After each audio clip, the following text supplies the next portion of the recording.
사람은 누구에게나 내일은 오늘보다 낫겠지 하는 평범한 바람이 있습니다.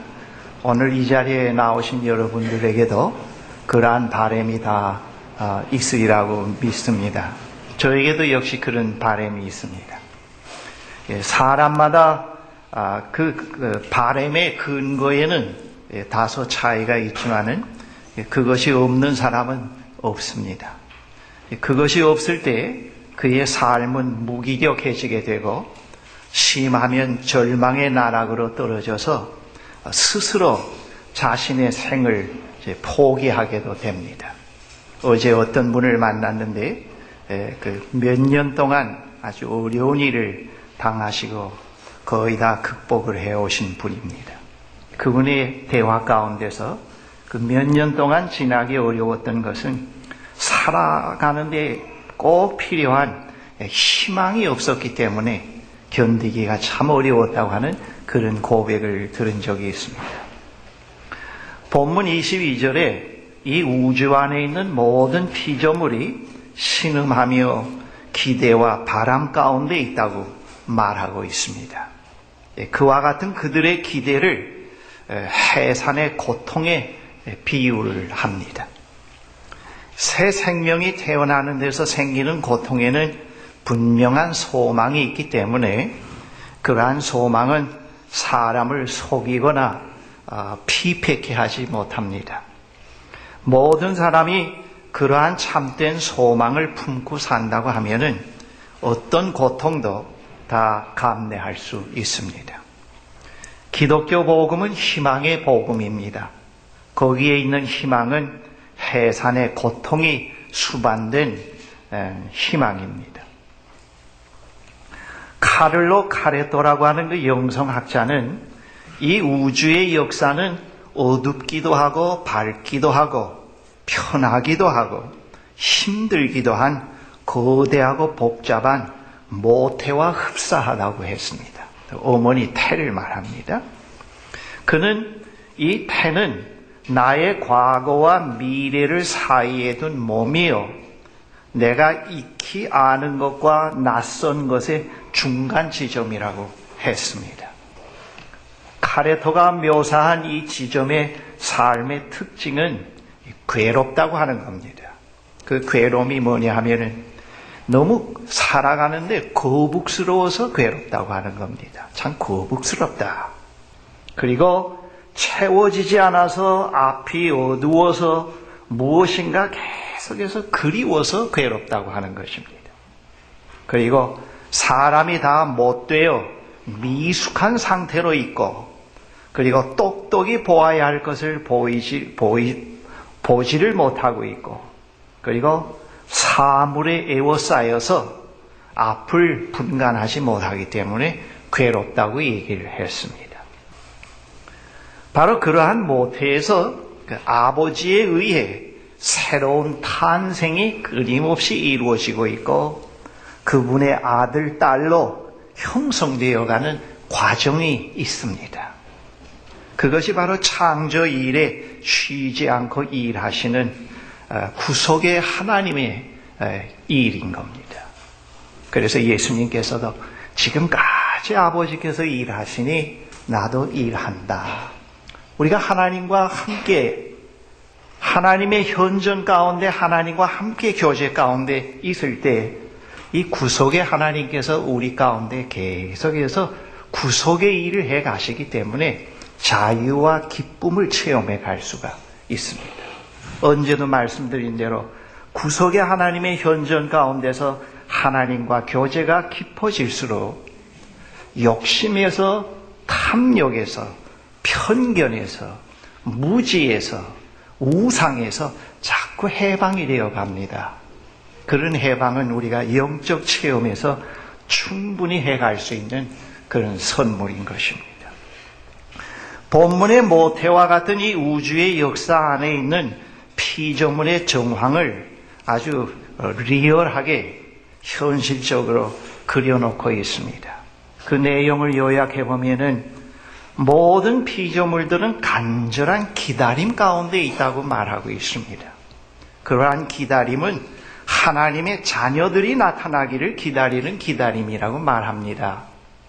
하나님의 아들로 하나님에 의해서 태어나고 그 자녀들이 하나님을 닮은 온전한 자녀들이 되어서 이 모태에서 빠져나와서 새로운 세상의 주인으로 나타나기를 간절히 기다린다. 그렇게 말합니다.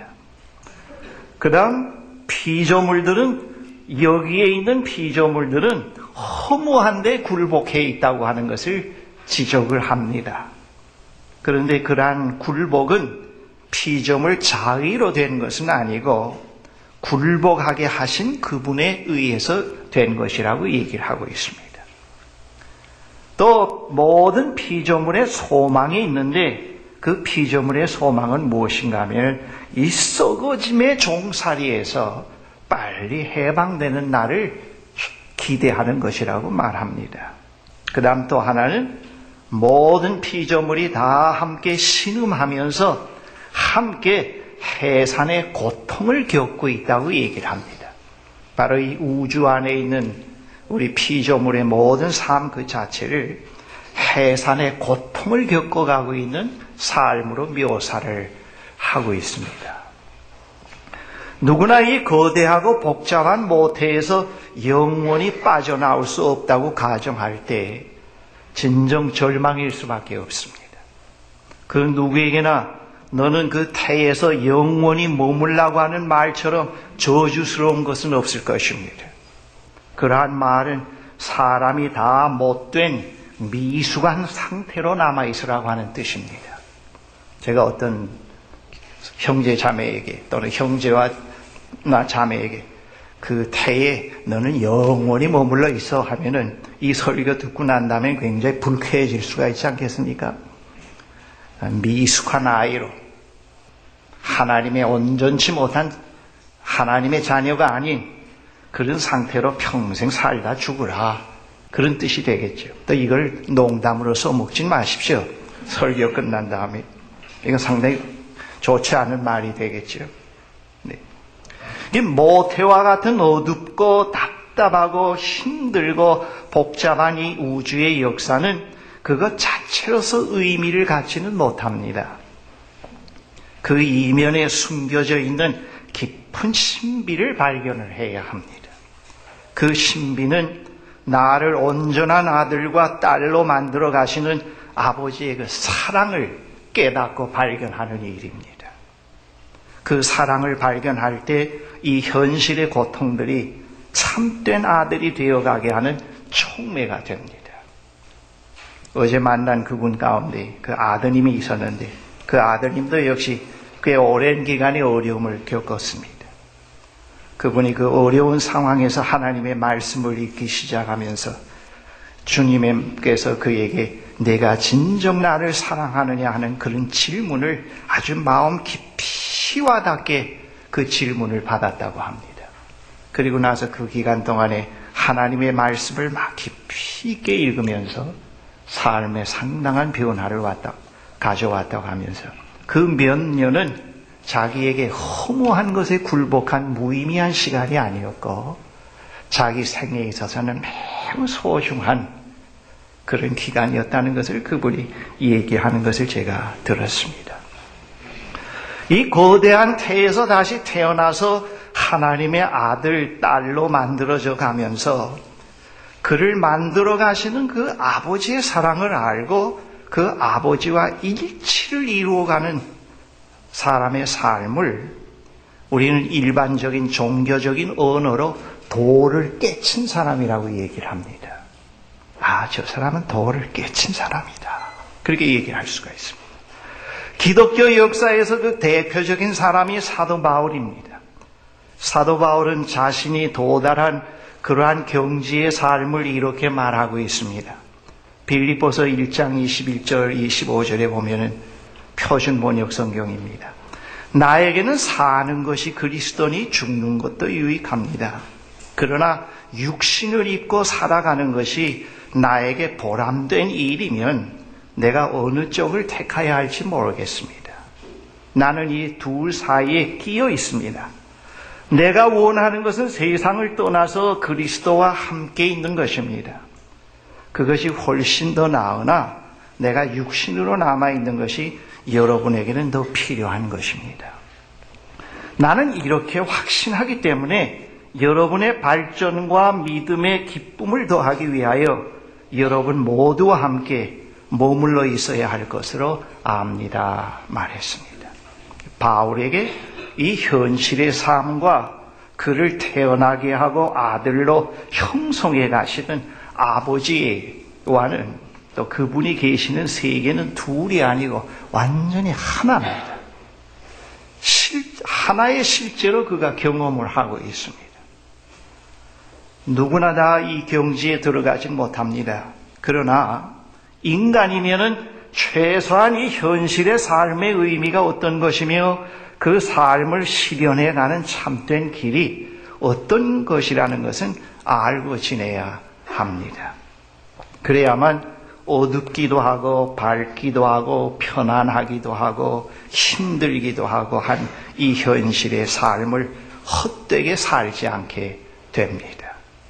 여러분 그 영성에서의 관상의 세계에 깊이 몰입한다고 했을 때 그것이 바로 이 하나님, 이 현실에 사는 내가 하나님과 완전한 일치를 이루는 겁니다. 이 현실과 영혼의 세계가 구분이 되지 않는 하나의 실제로 경험이 되면서 아, 저기가 참 좋구나. 저기 빨리 가면 좋겠다. 그러나 리뉴 공동체의 형제 자매들이 나를 더 필요하니까 몇 년 더 여기에 있어야 되겠다. 제가 이 정도 되면 얼마나 좋겠습니까만 그러나 바로 그겁니다. 그래서 이 관상의 세계에 깊이 들어갈 때 우리가 그런 영적 체험을 할 수 있다고 하는 겁니다.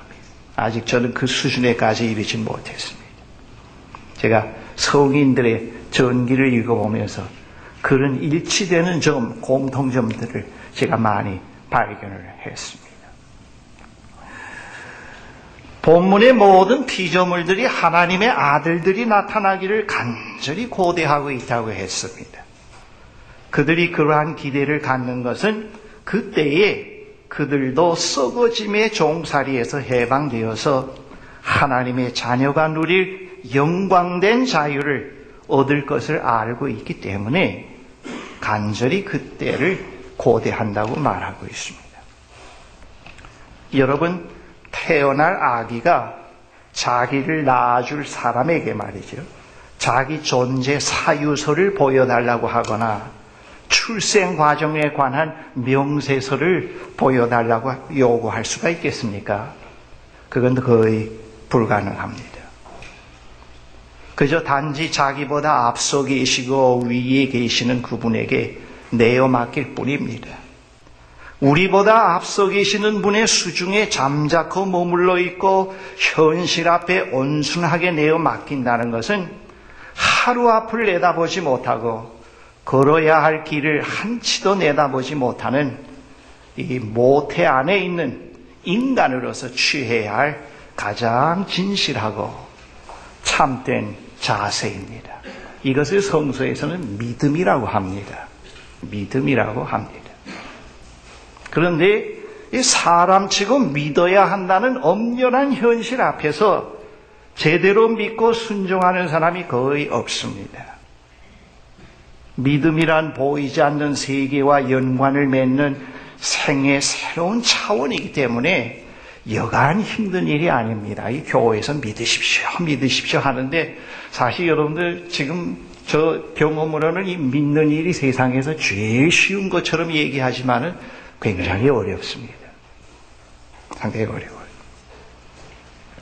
믿는다는 것은 미숙한 존재가 성숙한 태도를 취해야 하는 것이기 때문에 여간 힘든 일이 아닙니다. 사랑할 능력이 없는 피조물, 불신에 젖어든 피조물이 사랑과 극단의 신뢰의 자세를 취한다고 하는 것은 너무 힘겨운 일이 아닐 수가 없습니다. 조금 전에도 말씀드렸습니다만 믿음이란 보이지 않는 세계와 연관을 맺는 새로운 생의 차원이기 때문에 여간 힘든 일이 아닙니다. 그러나 사랑이신 하나님께서 이 문제를 그냥 내버려 두지 아니하시고 이 문제 해결을 위해서 스스로 해결의 길을 마련하셨습니다. 만약 그분이 이 문제 해결의 길을 스스로 마련하시지 않았다고 하면은 우리 인간에게는 이 생이 풀려지지 않는 영구한 미제여 수수께끼일 겁니다. 왜가 내가 혐오한데 평생 이렇게 굴복하다가 죽어야 하느냐? 왜 이렇게 답답한 곳에서 계속해서 신음하다가 내 생이 끝나야 하느냐? 영원한 미제가 되겠지요. 그런데 하나님께서 그 길을 스스로 마련해 주셨습니다. 하나님께서 마련하신 해결의 열쇠가 오늘 본문에 보면은 성령이라고 나타나 있습니다. 성령이시다. 성령은 바람과 같으십니다.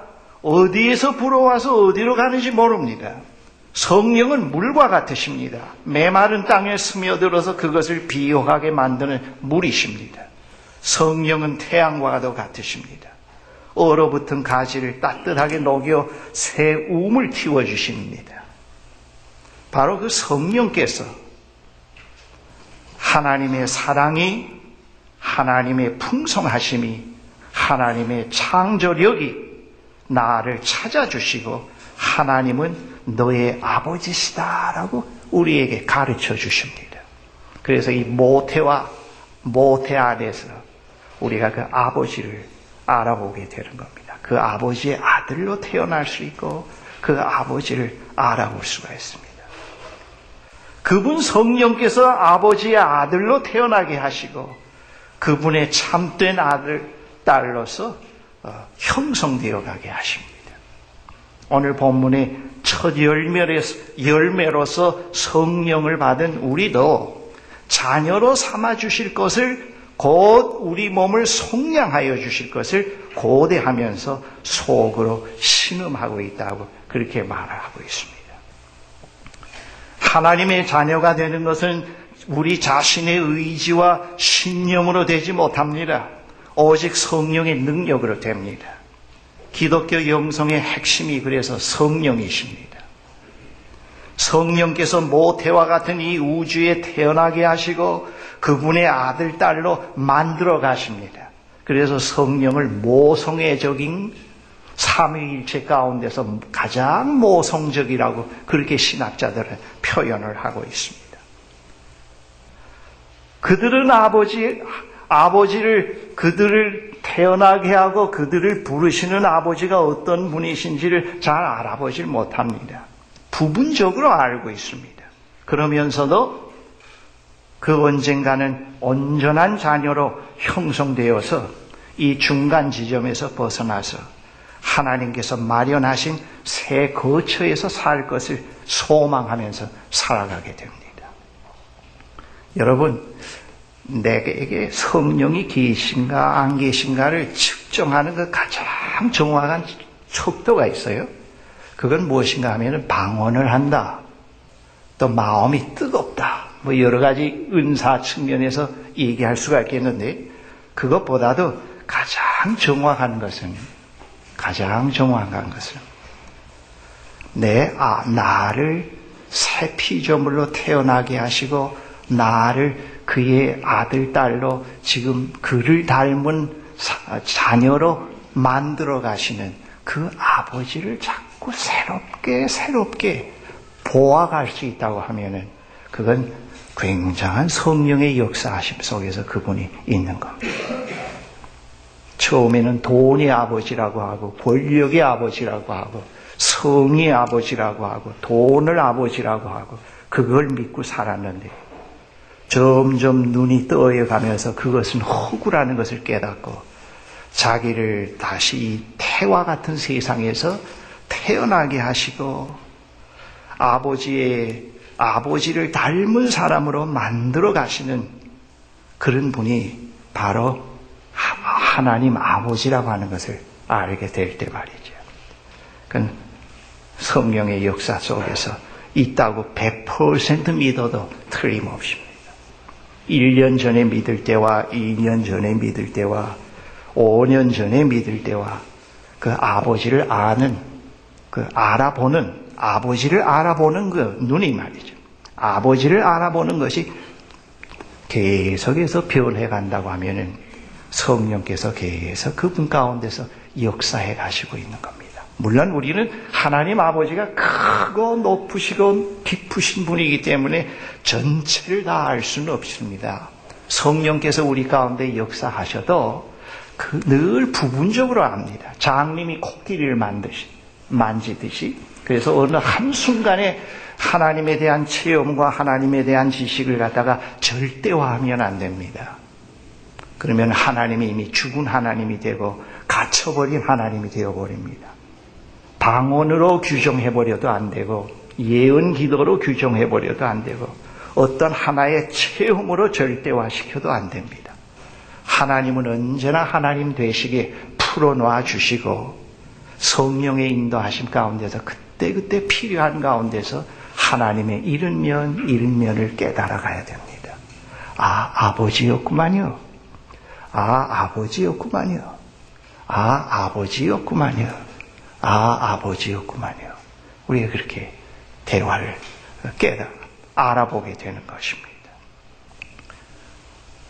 하나님께서 그의 자녀들에게 약속한 그렇게 하나님의 자녀로 형성되어가는 그런 자녀들에게 언젠가 온전한 자녀로 형성되어서 이 중간 지점에서 벗어나서 하나님께서 마련하신 그 새 거처에서 살 것을 소망하는 그 자녀들을 위해서 마련하신 그 거처가 어떤 것인가에 대해서 계시록 21장에 이렇게 묘사되어 있습니다. 사도 요한이 기도하는 가운데서 본 겁니다. 나는 새 하늘과 새 땅을 보았습니다. 이전의 하늘과 이전의 땅이 사라지고 바다도 없어졌습니다. 나는 또 거룩한 도성 새 예루살렘이 남편을 위하여 단장한 신부와 같이 차리고 하나님께로부터 하늘에서 내려오는 것을 보았습니다. 그랬습니다. 이건 하나의 그 표상으로 그린 겁니다. 우리가 이 우주 역사라고 하는 거대한 이 괴로운 그런 모태에서 하나님을 닮은 자녀로 온전한 자녀로 만삭이 되어서 해산의 고통을 겪으면서 뛰쳐나올 때 그 다음 단계를 우리가 경험하고 우리 가운데 우리가 관계를 맺고 사는 세계가 어떤 것이다. 그걸 계시록에서 말씀합니다. 하나님의 자녀들의 소망은 눈에 보이지 않는 소망입니다. 그래서 이 우주 안에서 그 첫 열매가 예수 그리스도이십니다.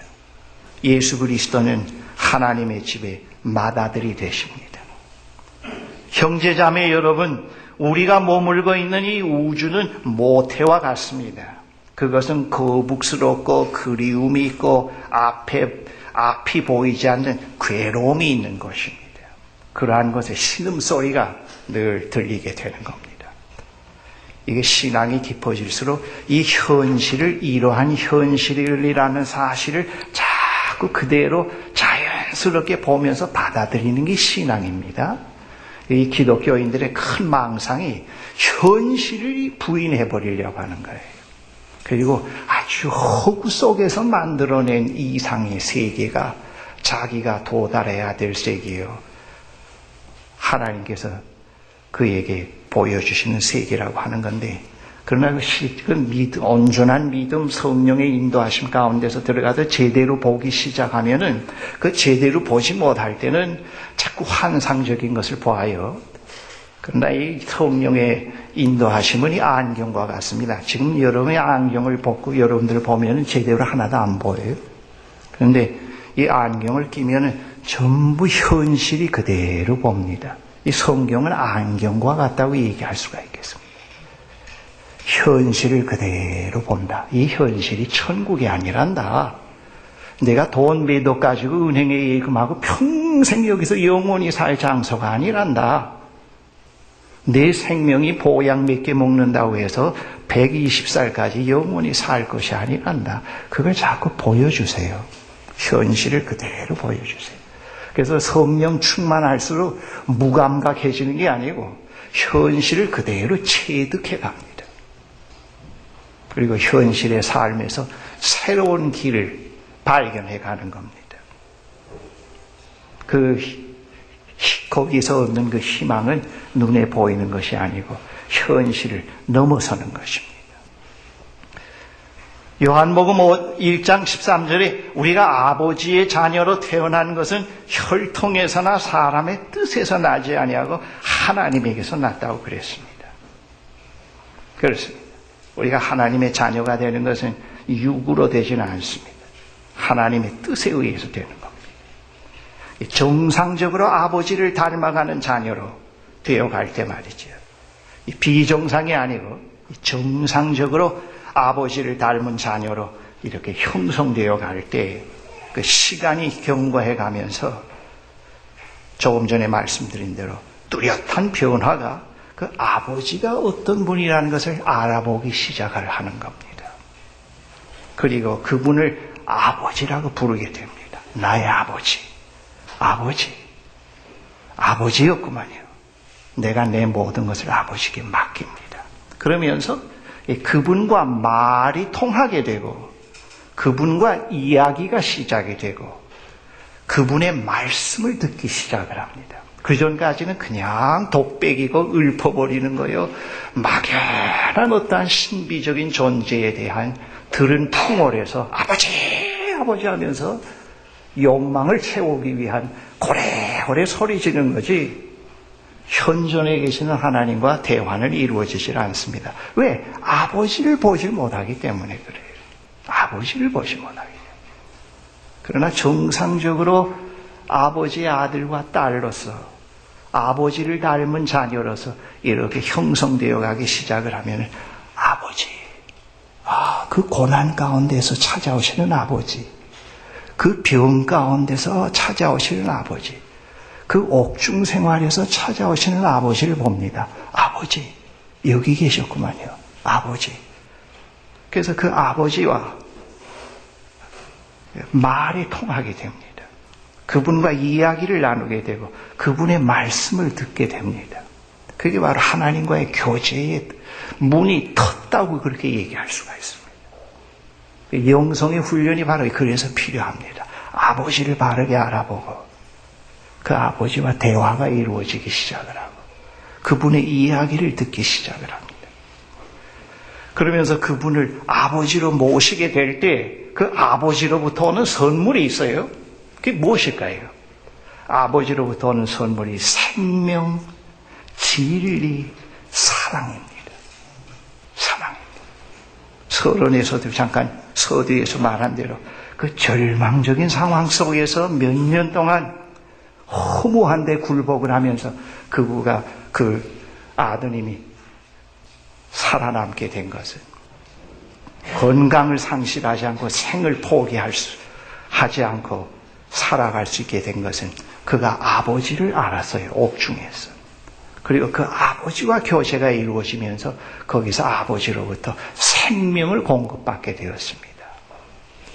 그 아버지로부터 오는 그 생명은 어떤 허무한 것, 어떤 어두움 속에서도 다 생을 의미 있는 것으로 바꾸어 놓아요. 그게 생명의 힘입니다. 그 생명이라는 건 먹고 배설하고 그냥 아이를 배서 낳고 그런 의미를 넘어섭니다.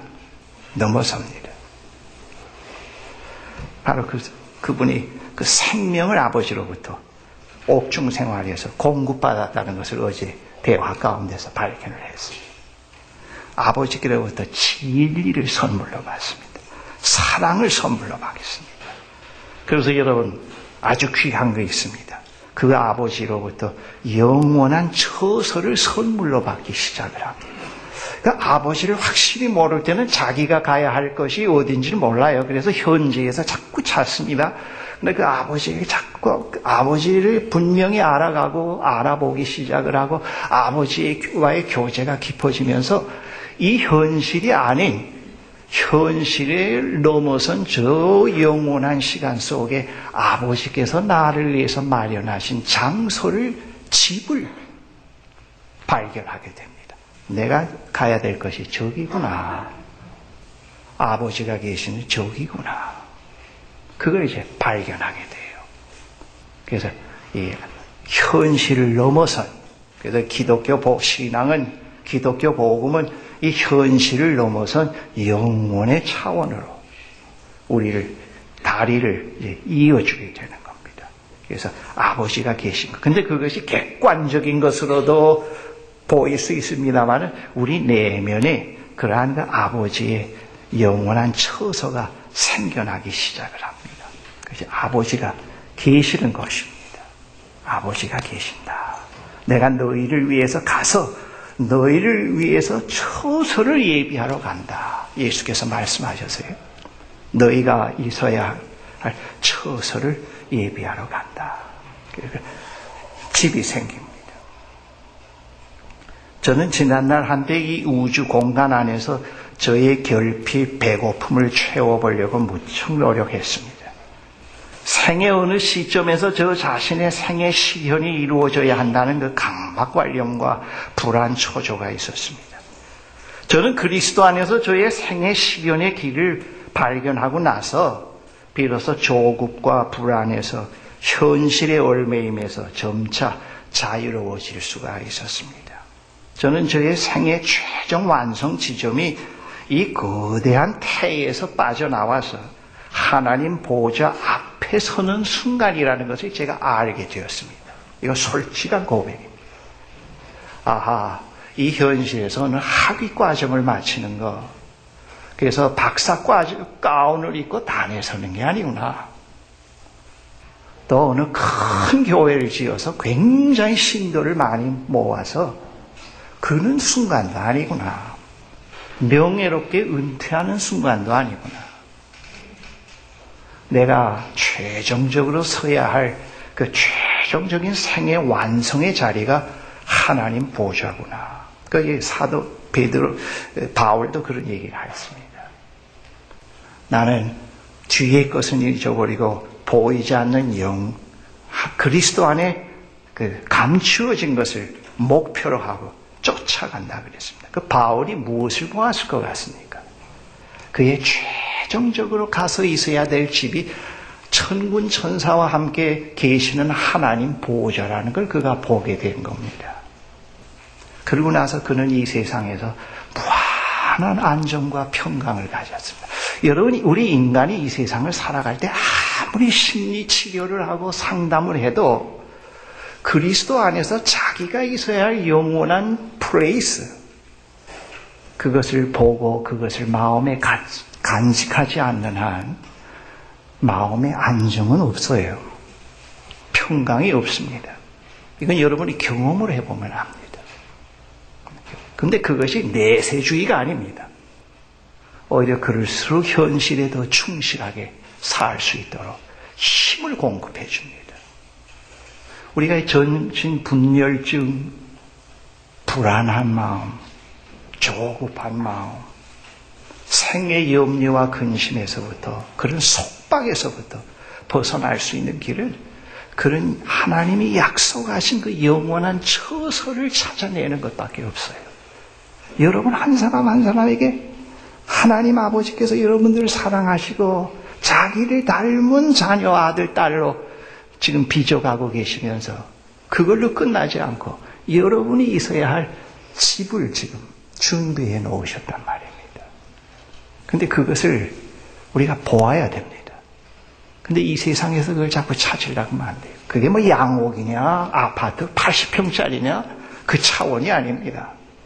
계시록에 보면은 뭐 정말 그 말할 수 없는 그런 아름다운 것이라고 하는 것을 말씀을 해줍니다.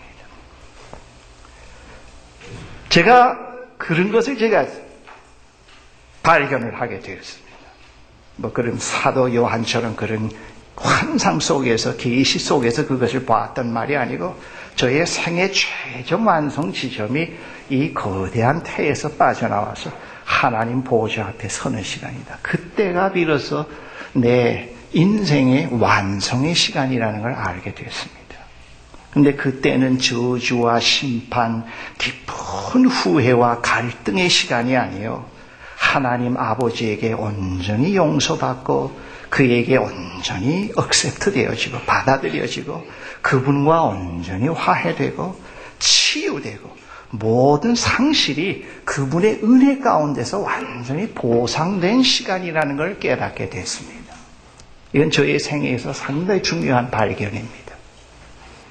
거기에서 상당히 저는 평강을 찾게 됐고 현실의 어지간한 것은 다 놓을 수 있는 그런 여유를 갖기 시작을 했습니다. 저에게는 지금도 그런 약속이 있습니다. 저의 미래는 절망이 아닌 희망입니다. 그 어린 시절에는 말이죠. 계속해서 하나님 앞에 서는 시간이 심판의 시간이요, 후회와 갈등의 시간이요, 그런 걸로 자꾸 주입이 됐다고요. 그런 시간 앞에 가서 심판을 받지 않으려면은 뭐 지켜야 되고 뭐 지켜야 되고 뭐 또 해야 되고, 그러니까 그 신앙이 거의 자기 노력과 자기 의가 가미된 거예요. 평강이 없어요. 은혜의 생활이 없어요. 그런데 내 생의 완성은 말이죠, 전적으로 하나님에 의해서, 성령에 의해서 이루어진다는 사실을 깨닫고 나서는 바뀌었습니다. 바로 이 리뉴 공동체에 나와서 여러분들이 생활이 좀 바뀌어야 돼요. 근데 그 생활의 패턴이 바뀌어야 되는데, 살아가는 패턴이 바뀌어야 되는데, 바로 그런 면으로 바뀌어야 돼요. 절대 뭐 안 마시고, 절대 안 피우고, 절대 뭐 안 하고, 절대 이름 안 써내고, 그게 아니에요. 그걸 넘어서야 돼요. 삶의 패턴이 바뀌어져야 돼요.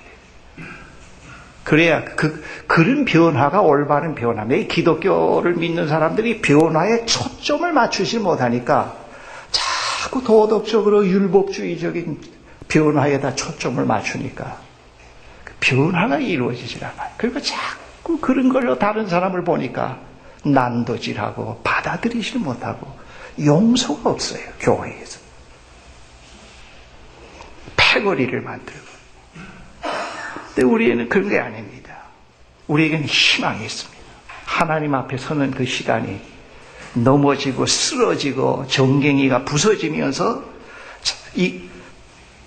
일어나서 그 아버지 앞에 가서 끝까지 그 아버지를 신뢰하고 그 아버지가 나를 버리지 않을 거라고 믿고 가서 설 때, 그 시간이 말이죠, 아버지가 나를 온전히 늘 계속해서 용서받아 가야 되는데 그 순간에는 온전히 용서된 시간이에요. 기독교인의 자기 완성의 시간은 온전히 하나님께 용서된 시간입니다. 용서가 끝나는 시간입니다.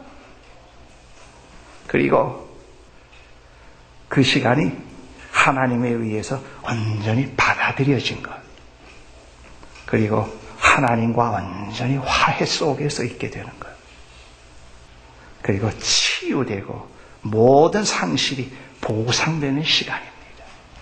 그래서 어릴 때 소아마비로 태어난 사람이 60년을 인생을 상실하면서 허무한데 굴복했더라도 그가 그리스도를 믿고 끝까지 하나님을 포기하지 않고 하나님을 알아보면서 최종적으로 하나님 앞에 가서 설 때는 60년 상실한 것이 다 아버지 앞에서 보상이 됩니다. 그 사랑에 의해서 보상이 됩니다. 그가 하나님 다시 60년 전으로 내려와서 다시 건강한 아이로 태어나서 다시 사는 게 아니고 그 보상이 됩니다. 바로 그러한 희망이 현재의 저의 약함, 모자람, 어리석음을 너그럽게 받아들이게 하는 삶의 그 숨통을 트이게 만들었어요. 여러분들이 저를 많이 비판하고 어떤 사람이라고 욕할 때 저는 속으로 은근히, 얘야, 그 사람들이 너를 저렇게 비판하고 욕하지만은 나는 너를 사랑해. 너를 사랑해. 너는 나와 함께 평생 같이 살아갈 거야. 그 다른 사람의 비판에 의해서 나를 갖다가 또 내가 비판하질 않아요. 맞추어서. 그 나까지 비판하면 내가 어디 가서 서겠습니까? 그러니까 자꾸 변명이 나오고 아니라고 그러고 혈기가 나올 수 있잖아요. 근데 완전한 건 아닙니다만 그런 삶의 지혜를 배웠습니다. 나는 너를 비판 안 해. 너의 약함, 모자람, 그런 우직함, 그 용수 내가 너를 버리지 않고 끝까지 끝까지 너를 하나님이 버리지 않은 것처럼 나도 너를 버리지 않을 거야. 나는 너와 같이 살 거야. 제가 받아들입니다. 그것이 파급 효과가 있어요. 다른 사람을 받아들이게 돼요. 다른 사람을 받아요. 저 사람도 역시 하나님의 희망 가운데 있는 사람이다. 모자라고 부족하고 나약하지만은 저 사람도 하나님께서 받아주시고 온전히 그의 보좌 앞에 세워주실 사람이라고 생각할 때 한번 그렇게 생각을 해보십시오. 우리는 누구와도 대화할 수 있고 누구와도 받아들일 수가 있습니다. 그런 약속을. 그래서 저와 여러분들에게는 다 그런 약속을 갖고 있습니다. 사랑하는 형제 자매 여러분, 저와 여러분이 너에게 대해서 하나님께서 이렇게 말씀하시오. 나는 너를 내 애비 닮은 사람이 아니고 나를 닮은 사람을 만들어 가겠다. 하나님 그렇게 말씀하세요. 나를 닮은 사람으로 빚어가겠다. 나의 아를 믿고 나에게 맡겨달라고 합니다. 김정일이 닮은 사람을 만들어가지 않겠다는 거예요. 어느 교주 닮은 사람을 만들어가지 않겠다. 나를 믿고 내게 맡겨달라. 그러면 내가 누군지 자꾸 내가 알아볼 수가 있다. 그렇게 말씀합니다. 그리고 너를 위해서 내가 예비한 처소가 있는데 이런 것이다. 이런 것이다. 그걸 하나님께서 말씀합니다. 오늘 본문의 내용이 바로 그것을 우리에게 메시지로 주고 있습니다. 여러분, 우리는 그런 소망을 갖고 사는 신음하며 거북스럽고 때때로 육신적으로 편안할 때도 있고 고달플 때 있고 고통스러울 때 있고 앞이 보이지 않을 때도 있지만 그러나 약속의 하나님은 변함이 없습니다. 우리 신음소리와도 변함이 없습니다. 하나님은 우리의 어떤 조건에도 영향받지 않는 분입니다. 우리는 그 하나님을 믿고 우리를 부르신 그 아버지가 어떤 분인가 눈을 자꾸 영안을 자꾸 떠서 바라봅시다. 그러면 기도가 달라져요. 그 아버지와 대하는 관계가 새로워지면서 그리고 그 아버지에게 자연스럽게 구할 것을 구하게 되고 아뢰일 것을 아뢰게 되고 쏟아놓을 것을 쏟아놓게 됩니다. 기도하십시다.